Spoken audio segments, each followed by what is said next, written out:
ప్రియమైన దేవుని వల్ల ఇట్టి స్థితి గలవారంట. ఎట్టి స్థితి? ఈ భూమి మీద మనం ఎక్కువగా ఏ స్థితి కోరుకుంటామండి? ఏమంటే ఈ భూమి మీద ఎక్కువగా ఏ స్థితి కోరుకుంటాం? మనం కోరుకునే స్థితిలో ఒకటే ఉంటాయి ప్రతి ఒక్కళ్ళు. అది ఏ కులం వారు అయినా, ఏ మతం వారైనా, ఎవరైనా ఏ స్థితి కావాలనుకుంటారు? బిడ్డలు కావాలి, ఇదొక స్థితి. బిడ్డలు పుట్టిన తర్వాత వాళ్ళకి పెళ్లిళ్ళు కావాలి, ఇదొక స్థితి. వాళ్ళకి పెళ్లిళ్ళు అయిన తర్వాత పిల్లలు మళ్ళీ మనవాళ్ళు మనవరాళ్ళు కలగాలి, ఇదో స్థితి కోరుకుంటారు. ఇంకా తర్వాత ఏమనుకుంటారు? ఒక ఉండటానికి ఇల్లు కావాలి, వేసుకోవటానికి పొలం కావాలి, ఇంకా మా బిడ్డలకు మంచి ఉద్యోగాలు, మంచి చదువులు అయితే బాగుంటారు. ఈ స్థితిలో ఎవరన్నా కాదనుకునే వాళ్ళు ఉంటారా? ఎవరు ఉండరు. ఎవరు ఈ స్థితిలో కాదనుకునే వాళ్ళు ఉండరు. ప్రతి ఒక్కరు ఈ స్థితిలే కావాలనుకుంటారు. కానీ దేవుడు భూమి మీద ఎందుకు పంపించాడు?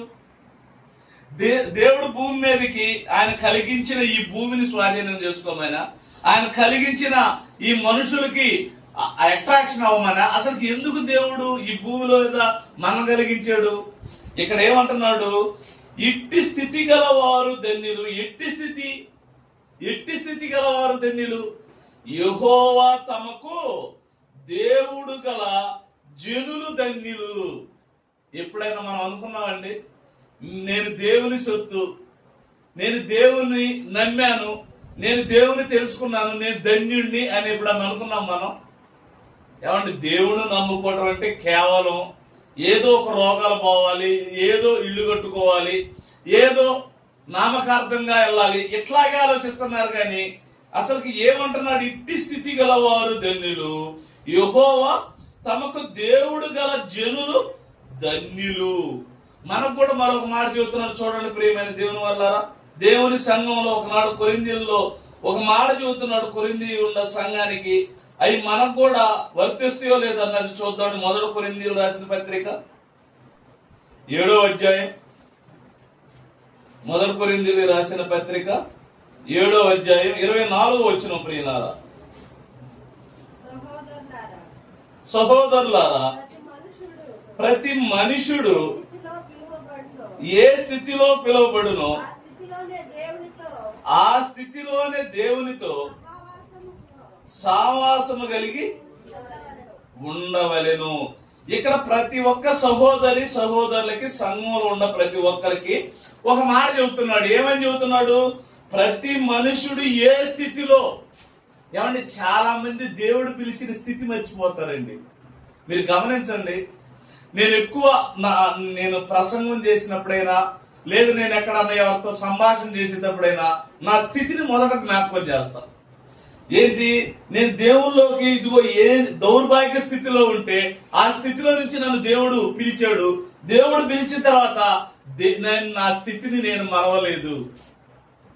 ఏమంటే ఎక్కువగా క్రైస్తవులు, దేవుణ్ణి నమ్మిన వారు మొదట నమ్మిన స్థితి మర్చిపోతారండి. మొదట ఏమని నమ్మేవు స్థితి?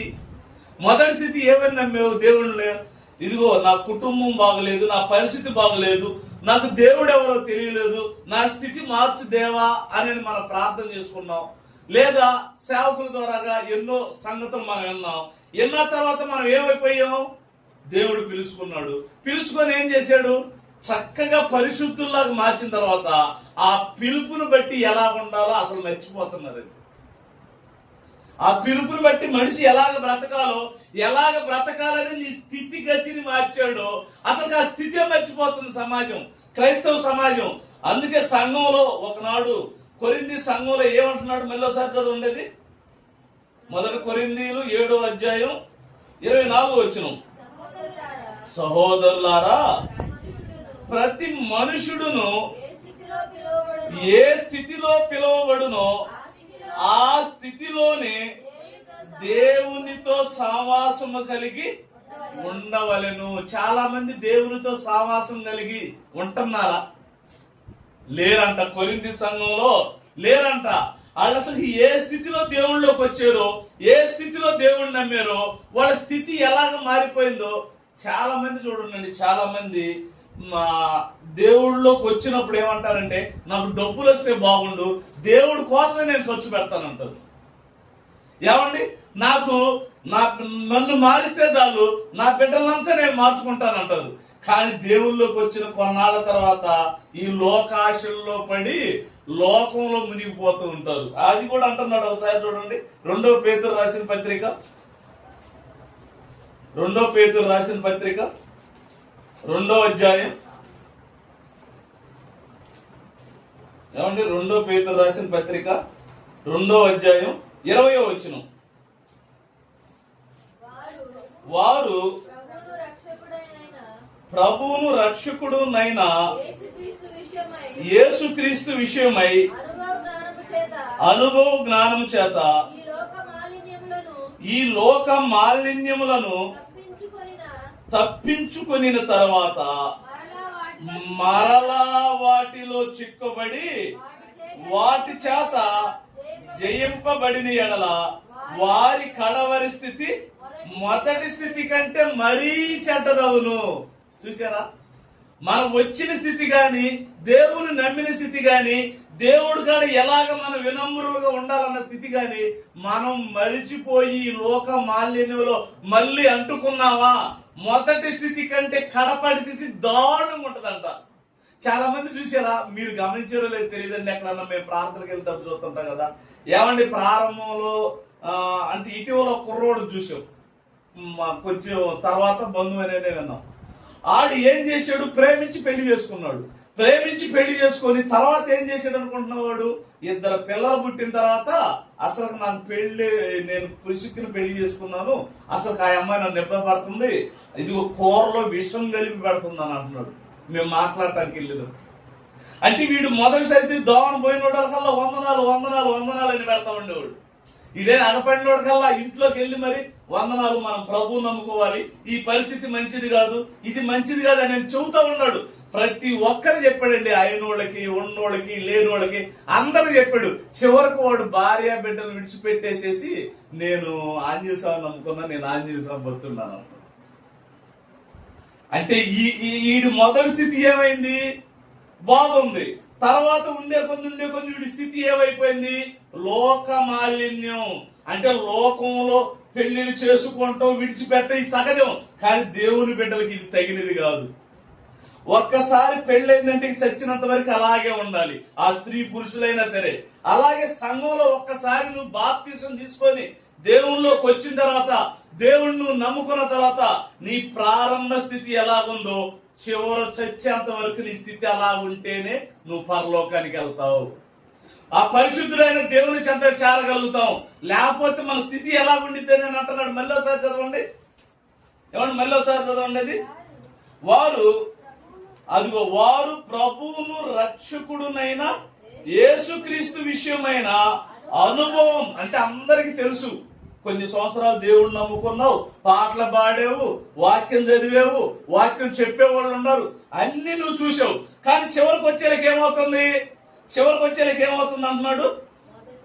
అనుభవ జ్ఞానం చేత ఈ లోక మాలిన్యము. లోక మాలిన్యం అంటే ఏమంటే? లోక మాలిన్యం అంటే మనకు తెలుసా? అసలు లోక మాలిన్యం అంటే మనకు తెలిస్తే మనం ఎందుకు లోకమాన్యంలో పడతాం? ఏమన్నా? అబద్ధాలు ఆడటం లోకమాన్యం, బూతులు మాట్లాడటం లోకమాన్యం, వ్యభిచరించడం లోకమాన్యం, ఏమండి అబద్ధ సాక్ష్యాలు పలకటం ఇవన్నీ లోకమాన్యాలు కాదని ఎవరిని అడగండి. ఏమంటే? చిన్నపిల్లవాడు ఎప్పుడో నిన్నంట మన కోటయ్య కూతురు ఆడు పిల్లోడిని ఇటు కొట్టేలేక వాడు ఏదో బూత్ తిడతావా అని కొట్టాడంట. అంటే చిన్న పిల్లలకు కూడా బూతు పదం అని తెలిసింది, కానీ పెద్దవాళ్ళకి చూడండి ఎంతో మంది చూడండి దేవుళ్ళలోకి వచ్చిన తర్వాత ఆ నోరులేంటో, ఆ పద్ధతులేంటో, ఆ విధి విధానం ఏంటో.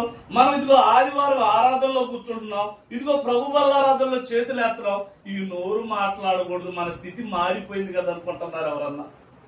ఓ సందర్భాన్ని చూడండి ప్రియమైన దేవుని వల్ల ఆయన స్థితి, మన కొన్ని పరిస్థితులు మనకు గొడవలైనా, కష్టాలైనా, కన్నీళ్ళైనా ఎదురైనప్పుడు మనం బాధపడతాం.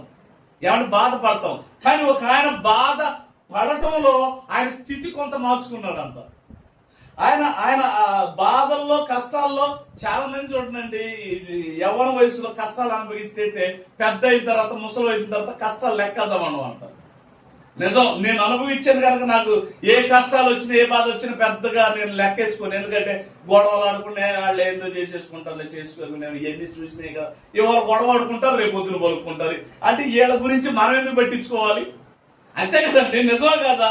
ఇవాళ గొడవ ఆడుకుంటారు, ఈ ఉదయం గొడవ ఆడుకుంటారు, రేపు సాయంత్రానికి కలిసి మాట్లాడుకుంటారు. అంతే కదా. ఇవాళ కొట్టుకుంటారు, ఒక 10 రోజుల తర్వాత ఈ కొట్టుకున్న వాళ్ళు కలిసి ఉంటారు, మధ్యలో చెప్పిన వాళ్ళు మళ్ళీ. ఇదంతా లోకం. మన జీవితంలో మనం పుట్టిన కానీ చచ్చిపోయినంత వరకు మనం ఎంతమందిని చూడలేదండి. ఈయన చూద్దాం ఒకసారి. ఏబు గ్రంథం తీయండి. ఈయన కొన్ని కష్టాలు, ఈయనకు వచ్చిన కష్టాలు ఎవరికి రాలా. ఏలాంటి భక్తుడు కూడా ఎవరు లేరు. ఏమండి, ఇది గుర్తుపెట్టుకోండి. ఏబు గారు అని అంటే ఆయన గొప్పవాడు, నీతిమంతుడు, యథార్థవంతుడు. ఈ ప్రపంచంలో అలాంటి ఆయన లేడు. కానీ అలాంటి ఆయనకు వచ్చిన కష్టాలు కూడా మళ్ళీ ఎవరికి రాలా, యేసుక్రీస్తు వారికి తప్ప. ఏమంటే ఒక్కసారి చూడండి ఏబు గ్రంథం. ఒకసారి ఏబు గ్రంథానికి చూద్దాం. నేను పడిన కష్టం ఏంటో, ఆ కష్టంలో ఏనేం తెలుసుకున్నాడు. మనకొచ్చే కష్టాల్లో మన స్థితిగతులు మార్చుకోగలుగుతున్నావా? మన స్థితిని మార్చుకుంటున్నావా? మన స్థితి మొదటి స్థితి కంటే కడపడి స్థితి దారుణంగా ఉన్నదా? ఎలా ఉన్నదో చూద్దాం ఒకసారి. ఏబు గ్రంథం 42వ అధ్యాయం. ఏబు గ్రంథం 42వ అధ్యాయం 10వ వచనం. మరియు ఏబు తన స్నేహితుల నిమిత్తము ప్రార్థన చేసినప్పుడు యెహోవా తన క్షేమ స్థితిని మరలా అతనికి దయచేసినంటే ఈ మధ్యలో పోయిందా? అంతే కదా. ఎవరైనా ఉద్యోగాలు పోయినాయి, మరలా ఉద్యోగం వచ్చిందంటే ఈ ఉద్యోగం బాగొట్టుకున్నాడు. అర్థమవుతుందా? ఉద్యోగం బాగొట్టుకున్నాడు. ఏమండి, మళ్ళీ కొద్దిగా సెట్ అయ్యాడండి, మళ్ళీ దేవుళ్ళలో ఉన్నాడండి, మళ్ళీ ఇప్పుడు అభివృద్ధి అవుతున్నాడంటే తప్పిపోయాడు. అంతే కదా. అంటే పలానోళ్ళు దెబ్బతిన్నారండి ఆర్థికంగా, మళ్ళీ ఇప్పుడిప్పుడే సెట్ అవుతున్నారంటే మధ్యలో దెబ్బతిన్నారు. ఇక్కడ ఏబు గారు కూడా, ఏబు గారి గురించి ఆయన దేవుడు మాట్లాడుతున్నాడు అన్నమాట. అక్కడ ఏమని మాట్లాడుతున్నాడు మళ్ళీ ఒకసారి చదవండి. మరియు ఏబు తన స్నేహితుల నిమిత్తము ప్రార్థన చేసినప్పుడు యెహోవా అతని క్షేమ స్థితిని మరలా అతనికి దయచేసును. ఒక్కసారి పై వచ్చిన కానీ చదవండి. అంటే ఈయన ఏమి కోల్పోయాడు మనకు మొదటి అధ్యాయంలో తెలుసు. యథార్థవంతుడు, న్యాయవంతుడు, భూమి మీద ఎలాంటి వ్యక్తి అసలుకి ఏబు లాంటి వ్యక్తే లేడు. అది దేవుడే సాక్ష్యం చెప్పాడు. సాక్ష్యం చెప్పిన తర్వాత సాతాను దేవుని మధ్య ఒక డిస్కషన్ జరిగింది. దేని గురించి? స్థితిగతుల గురించి అండి. మనకు కూడా తెలియాలి, మన గురించి కూడా దేవుడు అనుకుంటున్నాడా? మన దేవుల్లో ఉన్న స్థితి, దేవుల్లోకి వచ్చిన స్థితి, ఇంకా దేవునికి రాలేని స్థితి, దేవుల్లోకి వచ్చినా కూడా ఇంకా మారలేని స్థితి, ఇంకా మారు మనసు పొందని వారి స్థితి ఇంకా ఎలాగుందో దేవుడు అడుగుతాడా? ఇదిగో ఈ సందర్భాన్ని బట్టి అడుగుతాడండి. ఏమని అడుగుతున్నాడు? ఒకసారి 1వ వచనానికి రండి. 42వ అధ్యాయం. ఇంకా అది ఎప్పుడు మనం చూసిందే కదా. ఒక్కసారి ఈటిలోనే చూద్దాం. అప్పుడు ఏబు యెహోవాతో ఎలాగ ప్రత్యుత్తరం ఇచ్చును, నీవు సమస్త క్రియలను చేయగలవనియు నీవు ఉద్దేశించినది ఏది నిష్ఫలము కానేరదని నేనిప్పుడు తెలుసుకుంటుని. ఇక్కడ ఒక అవుదండి. ఇక్కడ ఏమంటున్నాడు? ఒక్కసారి 2వ వచనంలో ఏమంటున్నాడు? నీవు సమస్త క్రియలను చేయగల నీవు ఉద్దేశించినది. అంటే ఏవి కష్టపడాలి, కష్టాలు వస్తాయి దేవుడికి తెలుసా? ఆ మాట బట్టి దేవుడికి తెలుసు కదండి. అదే కదా అంటున్నాడు. ఏమంటున్నాడు? నీవు సమస్త క్రియలు. మన జీవితంలో పుట్టినప్పుడు కష్టాలు పడుతున్నావా? యవ్వన వయసులో కష్టాలు పడుతున్నావా? నడి వయసులో కష్టాలు పడుతున్నావా? ముసలి వయసులో కష్టాలు పడుతున్నావా? లేదా దేవుని సంఘంలో చేర్చిన తర్వాత కష్టపడుతున్నావా? ఏది కష్టపడినా, ఏది బాధపడినా సమస్త క్రియలు ఎవరిని ఉద్దేశించినవి? దేవుడు ఉద్దేశించినవి, మనుషులు ఉద్దేశించినవి కాదు. ఒక మరణం, ఒక కుటుంబంలో ఎన్నో మరణాలు వస్తున్నాయి. ఆ మరణాలు వస్తున్నాయి అంటే మనుషులు ఏమైనా శాపాలు పెడితే వస్తున్నాయి అనుకుంటున్నారేంది? లేదు. ఒక మనుషులకు కొన్ని అనారోగ్య స్థితులు వస్తాయి, చానాలు పెరుగుతారు, కొంతమంది అప్పుడే చనిపోతారు. అంటే దేవుడిచ్చిన ఆయుష్ కాలం వారికి అంతే. ఇక్కడ దేవుడు మాటను బట్టి మనకి ఏమర్థం అవుతుంది? ఏమంటున్నాడు? నీవు సమస్త క్రియలను చేయగల నీవు ఉద్దేశించినది ఏదియు నిష్ఫలం. అంటే ఏబు గారికి కష్టాలు కన్నీళ్లు ఎన్ని వచ్చినాయి, నిష్ఫలం కాలదా? ఆహా, కాలదు అంటున్నాడు. ఎందుకు కాలదు అంటున్నాడు? చదవండి ఇప్పుడు. మరియు ఏబు తన స్నేహితుల నిమిత్తము 3వ వచనానికి రండి. 3వ వచనం చదవండి, కంటిన్యూ. జ్ఞానము లేని మాటల చేత ఆలోచనను నిరర్ధకము చేయు వీడెవడు?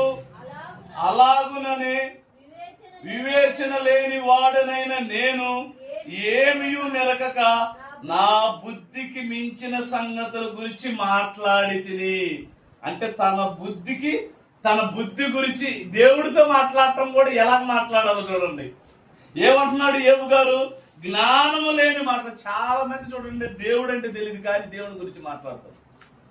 ఇటీవల ఒక అతన్ని మేము ఇటీవల వేరే విజిటింగ్కి వెళ్ళాం. విజిటింగ్కి వెళ్ళి ప్రార్థనకి వెళ్తున్నాడంట, బాప్తీసం తీసుకున్నాడంట. మళ్ళీ ముందు తాగుతూ గలిసిగా తిరుగుతున్నాడు. అయ్యా, ఆయన గురించి ప్రార్థన ఏమని ప్రార్థన చేయాలమ్మా? బాప్తీసం తీసుకున్నవాడి గురించి ప్రార్థన చేయొచ్చు. బాప్తీసం తీసుకొని కొన్నాళ్ళు ప్రభువుల ఆరాధన చేసి మళ్ళీ యథావిధిగా ముందు తాగుతా బూతులు తిడతా ఎట్లా ఉంటే వాళ్ళ గురించి ఏమని చేయాలమ్మా? వాళ్ళకి ఇందా చెప్పాడు కదా, మొదటి స్థితి కంటే కడపటి స్థితి ఘోరంగా ఉంటది. అంటే దేవుడు నమ్మిన స్థితి వేరు వీళ్ళు, తర్వాత వీళ్ళు కల్పించుకొని వీళ్ళు కడపటి స్థితి ఘోరమైన స్థితిలోకి వెళ్తున్నారు. అందుకే ఏబు గారు ఆయన భక్తిపరుడైన యథార్థవంతుడైన ఏబు గారు మాత్రం కానీ ఆయన కష్టాల్లో కూడా కొన్ని నేర్చుకున్నాడంట. మన కష్టాల్లో కొన్ని నేర్చుకుంటావా? ఏమంటే కష్టాల్లో కొన్ని నేర్చుకుంటాం, కష్టాల్లో ఏమి నేర్చుకుంటాం? ఈ ఉన్న సంగతులు కుటుంబాల్లో ఒకరి పట్ల ఒకరుండి ఇయే నేర్చుకుంటాం. ఏమంటే కష్టాల్లో మంచి నేర్చుకోవాలి. దేవుడు కష్టాల్లో కూడా నేర్పుతాడండి. ఏబు గారికి నేర్పాడు. ఏమి నేర్పాడో చూడండి. తర్వాత నేను మాట్లాడగోరుచున్నాను, దయచేసి నా మాట ఆలకింపుము. ఒక సంగతి నిన్ను అడిగిదెను, దానిని నాకు తెలియజేయము. వినికిడి చేత నిన్ను గురించిన వార్త నేను వింటిని, అయితే ఇప్పుడు నేను కనులారా నిన్ను చూచుచున్నాను. కావున నన్ను నేను అసహించుకొని ధూళిలో బూడిదలో పడి ప్రత్యక్షపడుచున్నాను. యెహోవా ఏబుతో ఆ మాటలు పలికిన తర్వాత ఆయన తేమానీయుడైన ఎలిబేజుతో ఇలాగ సెలవిచ్చును, నా సేవకుడైన ఏబు పలికినట్లు మీరు నన్ను గురించి యుక్తమైనది పలుకలేదు. చూసారా, కష్టాల్లో ఉన్నప్పుడు కూడా యుక్తంగా పలికాడంట. మన కష్టాలు నాకెందుకండి? ఎవరన్నా ఒక్క మాట అంటే చాలు, ఆ మాటకి ప్రతీకారం. ఏదో తెలిసి తెలియకుండా కొంతమంది మూర్ఖులు ఉంటారులేండి, అనవసరం గొడవలు. వాళ్ళేదో మూర్ఖులు మాట్లాడితే ఈ మూర్ఖుల తర్వాత ఏంటి? కాలం మీద వంక పెట్టుకొని, లేదా ఒక వస్తువు మీద వంక పెట్టుకొని, లేకపోతే ఒక ఆమె అయితే అంటుందా, సేవకుడు ఇట్లా ఉండొచ్చా, సేవకుడు భార్య ఎలా ఉండొచ్చా? అసలు ఎలాగుండాలో నువ్వు బాగా బ్రతికి కదమ్మా అనాల్సింది. ఏమంటే చాలా మంది చూడండి, నాకు ఈ మధ్య ఒక డౌట్ వచ్చిందండి. డౌట్ ఏం కాదు, తాగుబోతులు సేవకునే తిడతారు, ఎవరి సంఘంలో ఉన్నవాళ్ళు సేవకునే తిడతారు, అందరూ సేవకుడు అంటే ఈజీయా? మరి ఈడెవడికి చెప్పుకోవాలి? చూడండి అండి, ఏదన్నా మీ కష్టం వచ్చినా కన్నీళ్ళు వచ్చినా సేవకులు చెప్తారు, అయినా ప్రార్థన చేయాలి. ఏమన్నా బూతులు వచ్చినా ఏమైనా వచ్చినా కానీ పలానోడు సంఘానికి వెళ్తున్నారు కదా, అన్ని జాగ్రత్తగా ఉండే సంగతి తెలీదు. మరి సంఘానికి వెళ్తున్న క్రైస్తవుడు కాడ నువ్వు జాగ్రత్త ఉండాలని తెలీదా? ఏమన్నా నిజాలు కదా, ఇవన్నీ నిజాలు కదా. మన స్థితి ఎలా ఉంది? ఇక్కడ ఏబు గారి స్థితి ఎలా ఉంది? దేవుళ్ళలోకి వచ్చాడు, వచ్చిన తర్వాత ఆయన ఎన్ని కష్టాలు ఉన్నాయి ఒకసారి మొదటి అధ్యాయం రండి. ఆయనకు వచ్చిన కష్టాల్లో మనకేమన్నా వచ్చినాయా? ఏమండి మన స్థితిగతులు ఎలా ఉన్నాయి ఒకసారి రండి. ఏమండి ఎన్నో వచ్చిన నుంచి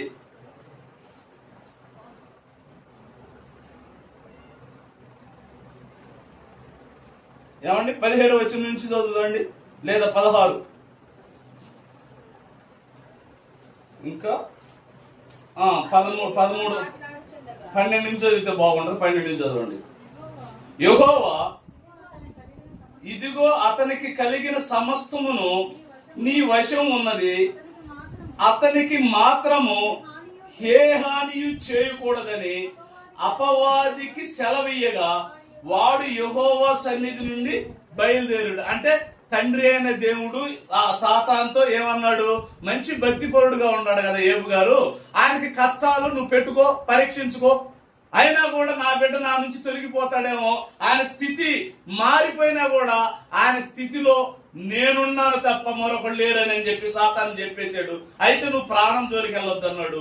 తర్వాత ఏమేం చేశాడు? ఒక్కసారి కిందకి రండి. ఒక దినమున ఏబు కుమారులను కుమార్తెలను తన అన్న ఇంట భోజనము చేసు ద్రాక్షరస పానము చేయుచుండగా ఒక దూత అతని యొద్దకు వచ్చి ఎద్దులు నాగలి దున్నుచున్న గాడిదలు వాటి సమీపన మేచుండగా షెబాయీలు వాటి మీద పడి వాటిని పట్టుకొని పోయి ఖడ్గంతో పనివారిని హతము చేసి జరిగినది నీకు తెలియజేయుటకు నేనొక్కడినే తప్పించ. ఇలా ఆ వచనంలో మొత్తం మనం చూసుకుంటే సర్వం కోల్పోయాడు. సర్వం కోల్పోయిన తర్వాత ఇందాక మనం చూస్తున్నాం చూడు 42వ అధ్యాయంలో, ఒక్కసారి 42వ అధ్యాయం ఇందాక ఆ మాట దీన్ని చూద్దాం. 10వ వచనం. మరియు ఏబు తన స్నేహితులు నిమిత్తము ఏమండి ప్రార్థన చేయనప్పుడు యెహోవా అతనికి క్షేమ స్థితి మరలా అతనికి. అంటే ఒకనాడు ఏబు గారు ఏం చేయాల, ఏబు గారు భక్తిహీనతలో ఏం లేడు, ఏబు గారు ఏమన్నా దేవుడికి ఎలాగ చెప్తే అలాగేం లేడు. ఎలాగున్నాడు? అప్పుడు భక్తిపరుడుగానే ఉన్నాడు. భక్తిపరుడు మీద సాతాను ఏం చేసింది? గురి పెట్టింది. గురి పెట్టిన తర్వాత దేవుడి కాడికి వెళ్ళిన తర్వాత దేవుడు ఓకే అని సమ్మతిచ్చాడు. సమ్మతిచ్చిన తర్వాత సర్వం కోల్పోయిన తర్వాత వాళ్ళ యొక్క స్నేహితులు వాళ్ళందరూ ఈయన దూషించారు, ఈయన భార్య దూషించింది, ఎన్నో విధాలుగా ఉన్నారు. కానీ ఈయన ఏబు గారు ఎక్కడైనా సరే ఆయన స్థితి ఎలాగుందో చూడండి. ఎలాగుందని 10వ వచనంలో అంటున్నాడు. మరియు ఏబు తన స్నేహితులు నిమిత్తము ప్రార్థన చేసినప్పుడు యెహోవా అతనికి క్షేమస్థితిని మరలా అతనికి దయచేసెను. మరియు ఏబునకు పూర్వము కలిగిన దానికంటే 2 అధికంగా. ఎందుకు ఇందాకేమన్నాడు ఇక్కడ? ఏమండి ఇందాకేమన్నాడు మొదటి వచనాల్లో? అక్కడ అన్నాడు కదా ఏ మాటలోనో అంటాడు చూడండి. ఇందాక 4వ వచనమా? 4వ వచనం. నేను మాట్లాడగోరుచున్నాను, దయచేసి నా మాట ఆలకింపుము. ఒక సంగతి నిన్ను అడిగేదను, దానిని నాకు తెలియజెప్పుము. వినికిడి చేత నిన్ను గుర్చిన వార్త నేను వింటిని. అయితే ఇప్పుడు ఒకనాడు దేవుడంటే ఎట్లాగా విని నమ్మాడు తెలుసా. ఇప్పుడు ఏం చేశాడు? అసలు దేవుడు అంటే కష్టాలు, కన్నీళ్లు, వేదనలు, బాధలు అయినా కూడా ఆయన స్థితి ఏమైనా మార్చుకున్నాడా? ఏమంటే చాలా మంది ఎలాగుండాలి. ఇప్పుడు ఒక కుర్రోడు సంగతి చెప్పే కదా, వాడు పెళ్లి చేసుకున్నప్పుడు బాగానే ఉన్నాడు, పిల్లలగానేటప్పుడు బాగున్నాడు. నేను అడిగా, అరే సంసారం చేసినప్పుడు తెలియదా? నేను సంసారం చేసింది చెప్పిన ఇప్పుడు నాకు ఆ పిల్లలు వద్దు. ఏంటంటే అన్నంలో ఇష్టం కలుగుతుందంటే మరి బతికే ఉంటావు కదరా నాన్న. ఏమన్నా బతికే ఉండవు కదా, విషం కలిపితే ఆ అమ్మాయి ఏం మాట చాలా మంచిదండి. పేరు కూడా సిక్కువరు. అసలు ఎంత మంచిదంటే చివరికి రేత్రి ఆ అబ్బాయి కొట్టిన తర్వాత ఈ బయటకి చెబితే మళ్ళీ కొడతానంటే బయటకు కూడా కొన్ని రోజులు చెప్పలేదు. తర్వాత కొన్ని రోజులు బాగా ఇబ్బందికరమైన వాళ్ళ అత్తని వాటేసుకుని నేను ఇంక ఉండలేని అత్తమ్మ అని వెళ్ళిపోయి ఆ అత్తమ్మ వాళ్ళిద్దరు కలిసేసి కొన్నాళ్ళన్నా బాగా బ్రతుకమ్మ. ఏమండి చూడండి, మనకి కుటుంబాల్లో గాని, కోడల మధ్య గాని, అత్త మధ్య గాని, ఎవరి మధ్య అన్నా గాని బాధలు రావచ్చు. కానీ భార్యాభర్తల మధ్య భార్యలు అయితే ఏం సముదాయిస్తారండి? దేవుల్లోకి వచ్చిన తర్వాత సరిగా ఉండటం లేదండి. దేవుల్లోకి వచ్చిన నేను అదే కొన్ని సందర్భాల్లో ప్రసంగాల్లో కూడా, నేను బహిరంగ సభల్లో కూడా ఏమంటే ఒక సినిమాలు చూసేసి కొన్ని కుటుంబాలు కలిసిపోయినాయి అంట. మరి క్రీస్తు నమ్మిన మనం ఎవరన్నా ఏ రంగపడిన వాళ్ళు కలిసిపోయారు ఎవరన్నా? అదే కదండి దైవత్వం అంటే, అదే కదా సమానత్వం అంటే, అదే కదా దయాళత్వం అంటే. ఎవరండి? ఎవరు లేరు. ఒక ఆయన చూడండి, ఇంకొక ఆయన చూద్దాం. ఆయన దేవుళ్ళకి వచ్చిన తర్వాత తన స్థితిని ఎలాగ మలుచుకున్నాడు. ఇప్పుడు దేవుడు పెట్టిన పరీక్షలో ఈయనేంటి, ఎక్కడా కూడా మాట తప్పటం గాని, ఎక్కడా కూడా పొరపాటును కూడా మాట్లాడటం గాని ఎలాంటిది ఏబుగా చేయలేకే ఆయన ప్రార్థన ఆలకించాడు, యథాస్థితి ఇచ్చాడు, రెండంతలు ఇచ్చాడు. అందుకని అంటుంది, ఆ 2వ వచనంలో అంటుంది, మీకు సరిగా అర్థమైందో అర్థం కాలేదు. 2వ వచనం చదవండి. నీవు సమస్త క్రియలను చేయగలవని నీవు ఉద్దేశించినది ఏది నిష్ఫలం కానేరదనియో నేనిప్పుడు తెలుసుకుంటుని. ఏం తెలుసుకున్నాడు ఆయన? అసలు ఏబు గారు ఏంటి? 3వ వచనంలో జ్ఞానము లేని మాటల చేత ఆలోచనను నిరర్ధనము చేయు వీడెవడు, అలాగునే వివేచన లేని వాడునైన నేను ఏమీ నెరగక నా బుద్ధికి మించిన సంగతుల గురించి మాట్లాడినట్టు దేవుని తెలుసుకున్న ఏబు గారంట తనకు బుద్ధికి మించినవి. మనం బుద్ధి లేని ఏలండి, మనం చేసేది బుద్ధి కలిగిన ఒకటే చెయ్యం. పిల్లలు గాని, తల్లిదండ్రులు గాని, బిడ్డలు గాని, ఏదన్నా గాని బుద్ధి కలిగి జాగ్రత్తగా ఉంటారంటే గట్టిగా ఈ రోజు మన పిల్లలు బాగుండాలంటే సాయంత్రానికి గొడవలు ఆడుకుంటారు. పోనీ ఇప్పుడు బాగుండాలే మన ఇంటి పక్కన వాళ్ళు, మనం మా ఎదుటికే 4 రోజుల తర్వాత మళ్ళీ గొడవ. ఏమన్నా కుటుంబంలో కొడుకు కోడలు చక్కగా దేవుళ్ళకి వెళ్తున్నారంటే ఏదో ఒక నాశనం, ఏదో గొడవ. చూడండి స్థితిని చూడండి. అసలు పిల్లోడప్పుడు తల్లి గర్భంలో ఉన్న మన స్థితి ఏంటి, తర్వాత వచ్చిన స్థితి ఏంటి, యవ్వన వయసులో వచ్చిన స్థితి ఏంటి, ముసలి వయసులో వచ్చిన స్థితి ఏంటి, చనిపోయే స్థితి ఏంటి, మన బ్రతుకులు ఈ స్థితి ఏంటి? ఇక్కడ ఏం మాట్లాడుతున్నాడో చూడండి ఒక్కసారి. ఏమండి ఫిలిప్పీలు రాసిన పత్రిక లేదా 1 కొరింథీయులు రాసిన పత్రిక 7వ అధ్యాయం 17వ వచనం.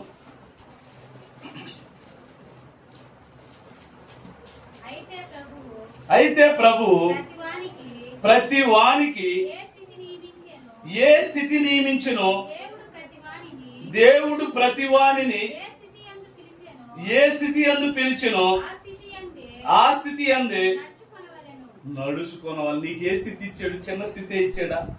నేను అనుకుంటాను చదువుల్లో కూడా బాగా చదువు చదివేది అనుకున్న పిల్లల్ని. నేను అంతేనండి, ఉండదే వాళ్ళు ఉంది, మాంసం తెచ్చుకొని తిన్నారు, ఇవాళ లేదు కారంతో తిందాం. ఏమన్నా అనారోగ్యంగా ఉంది, డబ్బులు ఉంటే చూసుకున్నా, అనారోగ్యంగా ఉంది అయినా డబ్బులు లేవు, గవర్నమెంట్ హాస్పిటల్ కన్నా వెళ్ళి చూపించుకో. ఎందుకు? ఏమండి తగిన మీకు ఇంకో మాట చెప్తాను, అది తర్వాత ఇప్పుడే దాన్ని చూద్దామండి. ఈయన పౌలు గారు ఎలాంటి వాడంటే, పౌలు గారిని చూసేసి మనం ఒకటి నేర్చుకోవాలి. ఇదే పాఠం, ఈ రోజు ముఖ్య పాఠం అదేనమాట. మీకు ముందు సందర్భాన్ని చూపించే కదా, ఒకసారి ఫిలిప్పీలు రాసిన పత్రిక. ప్రతి ఒక్క చిన్న పిల్లాడి కానిచ్చేసి ప్రతి ఒక్కళ్ళ స్థితి తెలుసుకోవాలి. మనం ఏం తెలుసుకోవాలి ఏంటంటే చూడండి ఒక్కసారి ఫిలిప్పీలు రాసిన పత్రిక 4వ అధ్యాయం 11, 12. ఏమండి ఈ జాగ్రత్తగా అందరూ తీయండి. ఫిలిప్పీలు రాసిన పత్రిక 4వ అధ్యాయం 11, 12. నాకు కొదు, జాగ్రత్తగా వినాలి ఈ మాట. ప్రతి ఒక్కళ్ళ హృదయాల్లో మీరు కష్ట స్థితిలో ఉండా, బాధ స్థితిలో ఉండా, ఆనందంగా ఉండా, ఎప్పుడున్నా సరే ఈ మాటను ఎప్పుడు మన హృదయంలో పెట్టుకోవాలి. చదవండి, ఇప్పుడు చదవండి. నాకు కొదువు కలిగినందున అంటే పౌలు గారికి ఏదో లేనందున నేను ఇలాగ చెప్పట్లేదు. ఎందుకంటే పౌలు గారు గొప్పవాడు. పౌలు గారు అంటే చిన్నవాడు కాదు. బైబిల్లో రాసిన ఈ మాటలు గాని, పత్రికలు గాని ఇవన్నీ చేసిన, క్రీస్తుని పోలు నడుచుకున్న పౌలు గారు సామాన్యుడు కాదు. మంచి ఉద్యోగరీత, మంచి జీవోపాస చేసుకొచ్చి క్రైస్తవును చంపగలిగిన కెపాసిటీ గలవాడు. ఆయన స్థితి, ఆయన పవర్. అలాంటి ఆయన దేవుల్లోకి వచ్చాడు. దేవుల్లోకి వచ్చి చెరశరాస్తులు నమ్ముకున్నాడు. దేవుని కోసం పరదాలు కొట్టుకుంటున్నాడు. పరదాలు కొట్టుకుని దేవుని సేవ చేస్తున్న ఆయన ఫిలిప్పీలో ఉన్న ఇంటి సంఘంతో మాట్లాడుతున్నాడు. ఏమని మాట్లాడుతున్నాడు? నేను ఏ స్థితిలో ఉన్నాను ఆ స్థితిలో సంతృప్తి కలిగి ఉండట. మీరందరూ నేర్చుకున్నారు ఎప్పుడన్నా, పిల్లలు గాని, పెద్దోళ్ళు గాని, క్రైస్తవులు గాని, ఎవరన్నా గాని. నాకున్న స్థితి ఇదే, నేను కొద్దిగా జాగ్రత్తగా ఉండాలని ఎవరన్నా నేర్చుకుంటున్నారా? పౌలు గారు నేర్చుకున్నాడంట, ఆస్తిపరుడు నేర్చుకున్నాడంట, దేవుళ్ళలోకి వచ్చిన క్రీస్తును పోలిన క్రైస్తవుడైన పౌలు గారు నేర్చుకుంటున్నాడు. నేర్చుకొని చెబుతున్నాడు. ఏమని చెబుతున్నాడు? ఏమండి, నేను ఏ స్థితిలో ఉన్నానో ఆ స్థితిలో సంతృప్తి కలిగి ఉండ నేర్చుకొని ఉన్నాను. దేన స్థితిలో ఉండ నేను ఎరుగుదును, సంపన్న స్థితిలో నేను ఉండ ఎరుగుదును. ప్రతి విషయములోను అన్ని కార్యములోను కడుపు నిండుటకు, ఆకలి ఉండుటకు, సమృద్ధి కలిగి ఉండుటకు, లేమిలో ఉండుటకు నేర్చుకొని ఉన్నాను. నన్ను బలపరిచిన వాని అందే నేను సమస్తమును చేయగలను. మనం ఎవరైనా నేర్చుకున్నావా? ఏమన్నా నేర్చుకున్నావా? ఏమి నేర్చుకుంటాము? దేవుని మాటల కాడే కూర్చోలేం, కనీసం ప్రార్థనే చేసుకోలేం, కనీసం ఏమండి పిల్లలకి 4 మాటలు చెప్పే టైం కూడా ఉండదు. దేవుని మాటలండి, వీడి మాటలు ఎట్లా చెబుతారులే, ఆ ఇంటికి పోవద్దు, ఈ ఇంటికి పోవద్దు, వాడు మంచోడు కాదు, వీళ్ళు మంచోడు కాదు, ఈ తాత మొదలుకొని, నాయన మొదలుకొని, జేజం మొదలుకొని, తల్లి మొదలుకొని, తండ్రి మొదలుకొని అందరు చెబుతారు. మనమేం మంచోళ్ళు అయినట్టు, పక్కన వాళ్ళు చెడ్డోళ్ళు అయినట్టు. ఏమండి, ఒక ఆయన భక్తుడు, ఏమండి గొర్రెల కాపరగా ఉన్న ఆయన దేవుణ్ణి నమ్ముకున్న తర్వాత ఆయన స్థితిని ఎలాగ మార్చుకున్నాడో ఒక్కసారి చూడండి ప్రియమైన దేవుని వారలారా. ఏమండి చూద్దామండి, కీర్తనల గ్రంథం 23వ అధ్యాయం. ఆయన దేవుళ్ళలోకి వచ్చిన తర్వాత, తన స్థితి మారిన తర్వాత ఆయన కీర్తన పాడుతూ దేవుని స్తుతిస్తున్నాడు. ఎలాగ ఆయన స్థితి మార్చుకున్నాడో మనం ఈ రోజు అలాగ మార్చుకోగలుగుతున్నావా? మన స్థితిలో దేవుడు అలాగా స్థితిగతులను ఆలోచిస్తున్నాడని మనం సరి చేసుకోగలుగుతున్నావా ప్రియులారా? చూడండి, చివరిగా ఈ యొక్క సందర్భాన్ని చూద్దాం. 23వ అధ్యాయం, కీర్తనలు 23వ అధ్యాయం 1 నుంచి. యెహోవా నా కాపరి, నాకు లేమి కలగదు. పచ్చి గల చోట్లను ఆయన నన్ను పరుండ చేయుచున్నాడు. శాంతికరమైన జలముల యొద్ద నన్ను నడిపించుచున్నాడు. నా ప్రాణమునకు ఆయన సేద తీర్చుచున్నాడు. తన నామమును బట్టి నీతి మార్గంలో నన్ను నడిపించుచున్నాడు. ఇక్కడ కొంచెం అవుదాండి, తర్వాత వచ్చిన తర్వాత చదవండి. నా ప్రాణమునకు ఆయన సేద తీర్చుచున్నాడు. తన నామమును బట్టి నీతి మార్గములలో. చూడండి, ఒక గొర్రెల కాపరిగా ఉన్నాడు. ఎవరు? దావీదు. దావీదు గొర్రెల కాపరిగా ఉన్నాడా? గొర్రెల కాపరిగా ఉన్నాడు. గొర్రెల కాపరిగా ఉన్న ఆయన స్థితి మారిపోయిందా? ఏం మారిపోయింది స్థితి? రాజు అయిపోయింది. రాజు అయిపోయినా కూడా ఆయన ఏమంటున్నాడు? ఆ మాట మీరు అర్థం చేసుకున్నారా? మనం ఏంటంటే ఏమండి, కొద్ది దేవుళ్ళకి వచ్చి 10 రూపాయలు, నేను కష్టపడ్డానండి, మా ఆయన కష్టపడ్డాడండి, మేము కష్టపడ్డామండి, మా అత్తకి ఎందుకు పెట్టాలండి? మా అత్త మా మావాళ్ళేనండి, మాకు లేకపోతే అంత ముందు చాలా సంపాదించుకునేవాళ్ళం అండి అంటారు. కానీ రాజుగా వచ్చిన తర్వాత ఇప్పుడు రాజకీయ నాయకుల్లాగా, ఇప్పుడు ఉండేవాళ్ళలాగా సంపాదన గురించి కాదు. ఏమని అంటున్నాడు ఆయన? ఏమంటున్నాడు? ఆ పై మాటల మనం వాక్యాలు చదువుతాం కానీ వాక్యాలు ఉన్న భావాలు మనకి ఎక్కడ. అందుకే కదండి సేవకులు చెప్పి చెప్పి చెప్పి చెప్పి ఎంత చెప్పి నోరు పోయినట్టు చెప్పినా కూడా ఈ వాక్యాల్లో అనుకో. సినిమాలు చూడండి, ఆడేం లేదు, అట్లా స్టైల్ పాటేసి ఇంత స్టైల్ గా 5 నిమిషాలు అయితే అబ్బా సూపర్ గా ఉందని అంటారు. సినిమాలు మహత్యం. ఏం చేద్దాం? ఏమండి, యెహోవా నా కాపరి. అసలు నాకు ఊరు అనుకుంటున్నారు తోడుగా ఉంది. నేను గొర్రెలు కాసుకునే తప్పుడైనా తల్లి గర్భల ఇంకా ఉంటది. కీర్తన గ్రంథం 137 ఒకసారి చూస్తారా? చూడండి, దావీదు గారు మహానుభావుడు అండి. శాస్త్రానికి తెలియని సంగతులని ఒకనాడు చదువు లేనప్పుడు కూడా ఎలాగ మాట్లాడాడు. కీర్తన గ్రంథం 137వ అధ్యాయం. ఏమండి 16వ వచనం.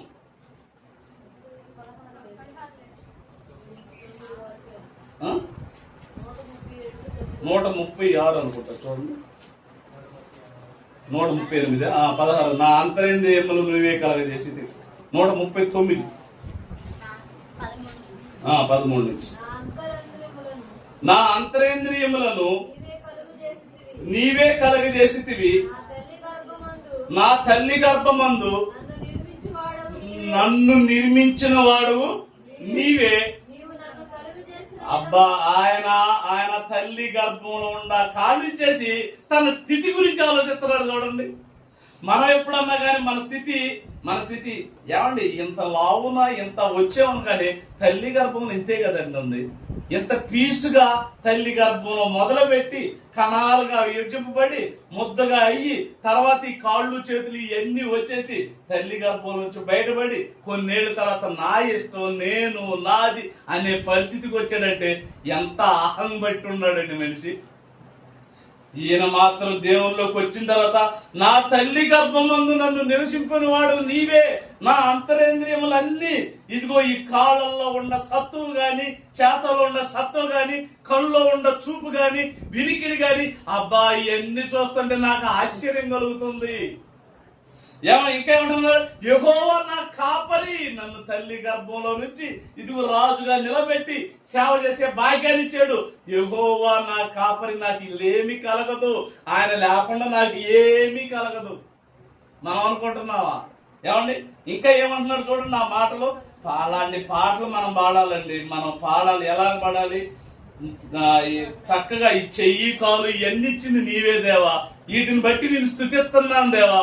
ఇది ఎన్నుండ బట్టి తింటున్నాను, ఈ ఎన్నుండ బట్టి మాట్లాడగలుగుతున్నాను, ఈ ఎన్నుండ బట్టి ఇవన్నీ నేను చేయగలుగుతున్నాను దేవా. నువ్వు మహానుభావుడు అయ్యి ఇవన్నీ లేకపోతే మా పరిస్థితి ఏమాయను?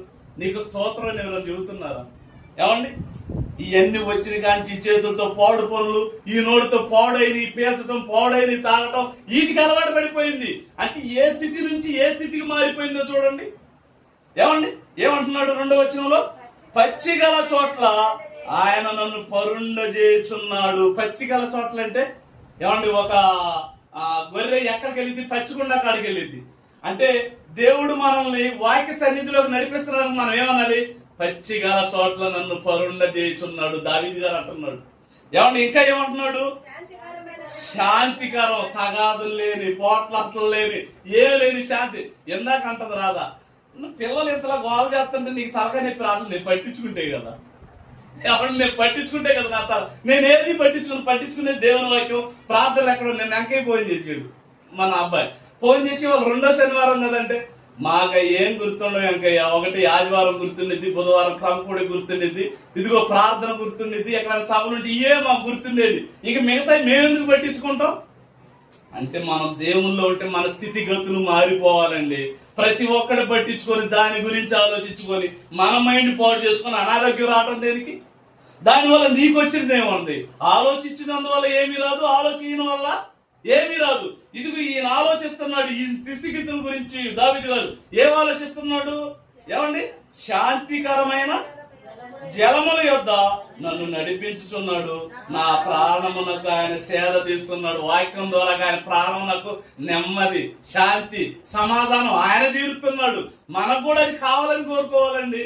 అది కోరుకోం మనం. ఏమండి, తన నామమును బట్టి నీతి మార్గములలో నన్ను నడిపించుచున్నాడు. అదిగో గాఢ అంధకారపు లోయల్లో నేను సంచరించునను ఏ అపాయం. మేము ప్రతిరోజు వెళ్తాం ప్రార్థనకి, రేతులు వస్తున్నా కూడా ఏ అపాయం. ఎందుకు? దేవుడే ఉన్నాడుగా. నిద్ర వచ్చినా, బాధ వచ్చినా, కష్టం వచ్చినా, ఏది వచ్చినా మనకి దేవుడు ఉన్నాడు. ఏ అపాయం మనకు కలగదు. దేవుని పిల్లలకి ఏ అపాయం కలగదండి. కొన్ని సార్లు అపాయం కలిగిందంటే మన ద్వారాగా ఏదో మనకు పరీక్ష పెడుతున్నాడు. ఏమన్నా మీకు ఒక స్థితి గురించి చెబుతాను, జాగ్రత్తగానండి. మన కళ్ళ ముందు ఎవరైనా పోట్లాడుతున్నా, ఎవరైనా తగాదాడుతున్నా నీకు పరీక్ష పెడుతున్నాడని నీకు తెలుసా? మనం ఏమనుకుంటున్నాం? వాళ్ళకి కాదు, తగాదాడేవాడి మీద మనం ఎంత పోట్లాడామని అని అనుకుంటున్నాం. కాదు, దాన్ని బట్టి నువ్వు తెలుసుకోవాలని. నీ స్థితి వాడు తగాదాడుతున్నా కూడా నువ్వు తగాదాడకుండా ఉంటున్నావు అనుకో, వాడు తిడుతున్నా కూడా నువ్వు తిడతా, నీ స్థితి బాగుంది. తగాదాడకుండా, పోట్లాడకుండా, బూతు మాటలు మాట్లాడటానికి స్థితి బాగులేదు. ఇదే నిర్ణయించుకోవాలి మనం. అంతే తప్ప ఆ మందలే, నేను అంటాలే, ఆయన అంటాడులే, నేను అంటాడులే. ఏంటి నీ స్థితి? నీ స్థితి క్రైస్తవుడి స్థితి లేకపోతే లోకస్తుల స్థితి? ఏమండి, ఏ స్థితి నీ స్థితి? అందుకే చివరిగా ఇది చూడండి, ఈ మాట చూడండి. ఏమండి, కీర్తనలు 85:13 వచనం. ఇంకా 2 వచనాలు చూసి ముగించేసుకున్నాం అండి. కీర్తనల గ్రంథం 85:13 వచనం చూడండి. నీతి ఆయన ముందర నడుచును, ఆయన అడుగు జాడల్లో అది నడుచును. మళ్ళీ సామెతలు 3:13 తీయండి. నీతి ఆయన ముందు నడుస్తుంది. ఆ నీతిని బట్టి మనం నడవాలి ఆయన అడుగు జాడల్లో. ఎలాగా? జ్ఞానము సంపాదించుకునేవాడు ధన్యుడు, వివేచన కలిగిన నరుడు ధన్యుడు. నువ్వు వివేచన కలిగి ఉన్నావా? ఏ స్థితిలో ఎలా ఉండాలి, ఏ పరిస్థితిలో నా నోరు ఎలా ఉండాలి, ఏ పరిస్థితిలో నా నడవడిక ఎలా ఉండాలి, ఏ పరిస్థితిలో నేను ఇలాగ జీవించాలని నీ స్థితిగతిని ఎప్పుడన్నా ఆలోచించుకున్నావా? అందుకే దేవుడు చివరికి ఈ మాట అంటున్నాడు. ప్రకటన 2వ అధ్యాయం 5వ వచనం చివరిగా చూడండి. ప్రకటన గ్రంథం చూసావా? ప్రార్థనకు వచ్చిన తర్వాత, ప్రభు నమ్మిన తర్వాత నీ స్థితి ఒక్కసారి ఆలోచించుకోండి. ఈ పగటి పూల ఆరాధనలో దేవుడు మీతో మాట్లాడుతున్నాడు. ఏమని మాట్లాడుతున్నాడు? నువ్వు ఏ స్థితిలో పడితివో అది జ్ఞాపకము చేసుకొని మారు మనసు పొంది ఆ మొదటి క్రియలను చేయము. అట్లు చేసి నీవు మారు మనసు పొందితే సరి, లేని ఎడల నేను నీ యొద్దకు వచ్చి నీ దీప స్తంభమును దాని చోటు నుండి తీసివేస్తాను. ఏమంటున్నాడు తెలుసా? నువ్వు ప్రారంభంలో నీ స్థితి బాగలేనప్పుడు నన్ను నమ్ముకున్నావు కదా, నువ్వు ఏ స్థితిలో పడితే నేను ఎరిగాను కదా, ఎరిగి నిన్ను మార్చాను కదా. మార్చిన తర్వాత నీ స్థితిని ఏం చేసుకున్నావు? లోకమాన్యంలో అంటించుకున్నావు. అయితే నీకు చివరిగా మరొక అవకాశం ఇస్తున్నా. ఏ అవకాశం ఇస్తానంటున్నాడు? ఏమంటే ఏ అవకాశం? నువ్వు ఏ స్థితిలో, నువ్వు కోపం వచ్చు, బాధ వచ్చు, లేదా ఎదుటోడు కోపపడేదనో, ఆర్థిక పరిస్థితి బాగలేదనో, లేదా నా బిడ్డలు ఇంకా సెట్ కాలేదనో, లేదా నా కుటుంబంలో ఇంకా బాగలేదనో, లేదా అనారోగ్య పరిస్థితిలో ఉందని నువ్వు దేవుడి నుంచి తొలగిపోయావా? అయితే నీకు మరొక ఛాన్స్ ఇస్తున్నాడు. ఆ ఛాన్స్ నువ్వు తీసుకుంటావా? తీసుకోవా? ఏమండి, అమ్మఒడి డబ్బులు పడ్డాయి అందరికి, ఒకరికి పడలేదు అనుకో, పలానా ప్రాబ్లం వచ్చింది, మరొక అవకాశం ఉంది, ఇది సరి చేసుకోండి అంటే సరి చేసుకుంటావా? సరి చేసుకోవా? ఏంటండి మాట్లాడరు? సరి చేసుకుంటారా? సరి చేసుకుంటాం. డబ్బుల కోసం అయితే సరి చేసుకుంటాం, మరి దేవుని వాక్యం కోసం అయితే ఏమున్నదంటారా? అందుకే దేవుడు అంటున్నాడు, ఏమంటున్నాడు? నీవు ఏ స్థితిలో నుండి పడితివో అది జ్ఞాపకం చేసుకో. ఒక్కసారి ఎందుకు వచ్చింది? ఒక పొరపాటు జరిగిపోయింది, నాలో బలహీన స్థితి వచ్చేసింది. ఏ స్థితి వచ్చిందో ఒక్కసారి జ్ఞాపకం చేసుకొని మారు మనసు పొందాలన్నమాట. మళ్ళీ మారు మనసు. ఏమని? ఈ మనసు తప్పు, నేను వచ్చిన స్థితి వేరు, నా స్థితి వేరు, నేను మారిపోయాను కనుక ఈ స్థితిని ఏం చేయాలి? మారు మనసు పొంది ఆ మొదటి క్రియ. ఏంటి ఆ మొదటి క్రియ? మీరు సర్వలోకానికి వెళ్ళి సర్వ సృష్టికి సువార్త ప్రకటించాలి. పరిశుద్ధులు ఏమనుకున్నారు? ప్రభువా, ఇదిగో నేను ఇక్కడ నమ్మి నీ కొరకు బ్రతుకుతానని ఆ మొదటి క్రియలో నువ్వేం చేస్తున్నావు? పారు పంపులు పొందుతున్నావు. అందుకే దేవుడు ఏమంటున్నాడు? ఆ మొదటి క్రియము చేయము. అట్లు చేసి నీవు మారు మనసు పొందితే సరి, లేని ఎడల నేను నీ యొద్దకు వచ్చి, ఇదిగో నీ కాడ ఉన్నాయి కదా, నువ్వు ఏ ధనాన్ని చూసి నువ్వు ఆనందపడుతున్నావో, ఏ పిల్లలను చూసి నువ్వు ఆనందపడుతున్నావో, ఏ సంసారం ఆనందంగా ఉందో నాకు దేవుడని ఆనందపడుతున్నావో, ఆ దీపస్తంభమును, ఆ వెలుగును నీ నుంచి నేను తీసివేస్తాను. ఎంత దారుణమో చూడండి. దేవుడికి అనుకూలంగా ఉన్నావా? మనం ఏ స్థితిలో అయినా మనకు మేలు. దేవునికి అనుకూలంగా లేవా? అయితే చివరిగా ఒక అవకాశం ఇస్తున్నాడు. అయినా కూడా నువ్వు అనుకూలంగా మార్చుకోలేకపోతే ఆయన నీ నుంచి దీపస్తంభమును తీసివేస్తాడు. కనుక మనం అలా ఉండకూడదు. ఆయన కృపామయుడు, దయామయుడు.